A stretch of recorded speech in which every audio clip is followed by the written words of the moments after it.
Welcome dear students, welcome to our channel deer study online. আজকে আমরা সালোক সংশ্লেষের অন্ধকার দশার বিভিন্ন পর্যায় সম্পর্কে আলোচনা করব এবং এই পর্যায়গুলো কিভাবে একটা চক্রের মাধ্যমে ক্রমশ আবর্তিত হয়ে চলেছে এবং সেই চক্রের নাম কী, কে আবিষ্কার করেছে সেই সম্পর্কে আলোচনা করব।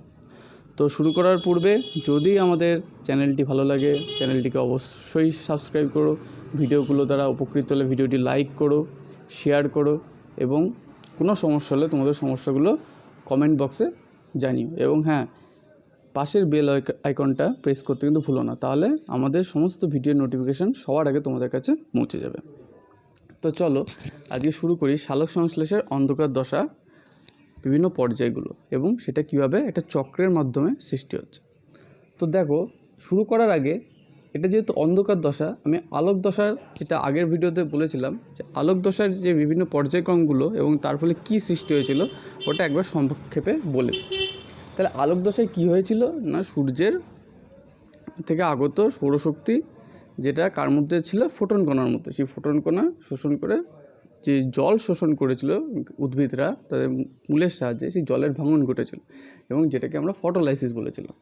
এবং সেই ভাঙনের ফলে দুটো আয়ন তৈরি হয়েছিল, H+ আয়ন, অক্সিজেন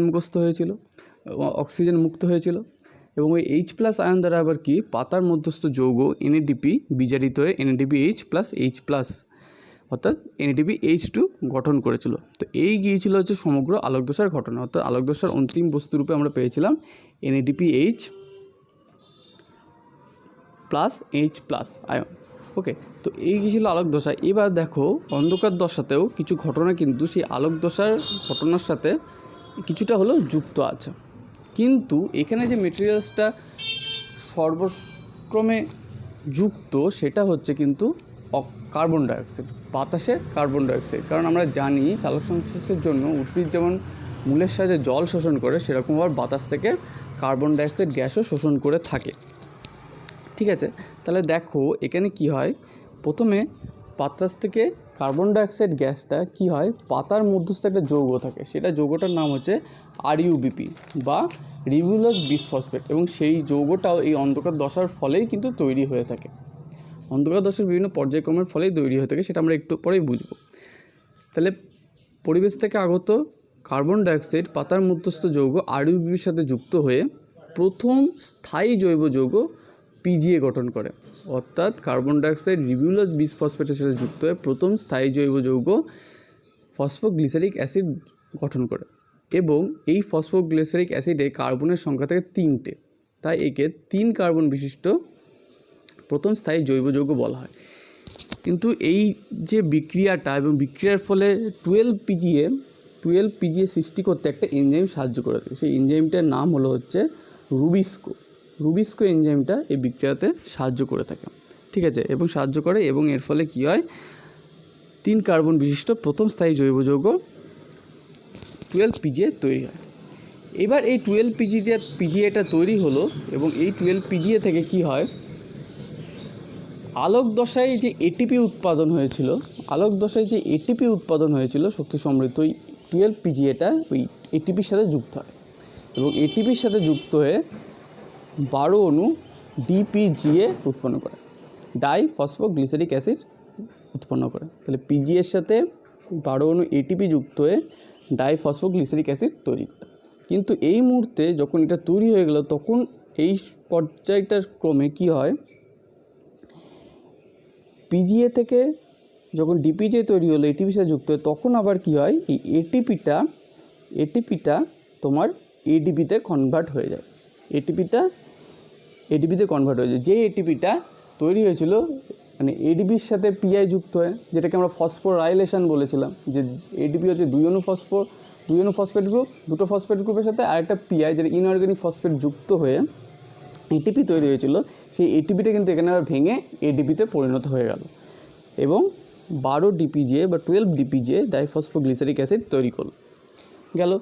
তারপরে স্টেজে কি হয়, এই যে ডাইফসফোগ্লিসারিক অ্যাসিড তৈরি হলো, এইটা আবার আলোক দশার যে শেষ যৌগ তৈরি হয়েছিল NADPH2 nicotinamide adenine dinucleotide phosphate hydrogen phosphate, সেইটা সাথে ওটা বিজারিত অবস্থায় তৈরি হয়েছিল, কারণ কি ওই জলটা ভেঙে যে H+ আয়নটা বেরিয়েছিল, হ্যাঁ ওই H+ আয়নটাই তোমার NADPর সাথে যুক্ত হয়েছিল এবং যুক্ত হতে সাহায্য করেছিল কে? NADP রিডাকটেজ উৎসেচকটা, যেটা আমি বলেছিলাম। তো এইভাবে ওই NADPH2টা এখানে 12DPG এর সাথে যুক্ত হয়ে যায়, আলোক দশায় উৎপন্ন NADPH2টা, শেষ যৌগ যেটা আলোক দশায় উৎপন্ন NADPH এখানে 12DPG এর সাথে যুক্ত হয় এবং তৈরি করে কি 12 অণু PGALD, অর্থাৎ ফসফোগ্লিসারালডিহাইড, 12 অণু PGALD গঠন করে। এবার এই 12 অণু PGALD আবার দুটো ভাগে ভাগ হয়ে যায়, দুটো ভাগে ভাগ হয়ে গিয়ে একটা ভাগ যেটা বেরোয় সেটা হচ্ছে 10 অণু PGALD, আর একটা ভাগ বেরোয় 2 অণু PGALD। এই 2 অণু PGALDটা কী করে?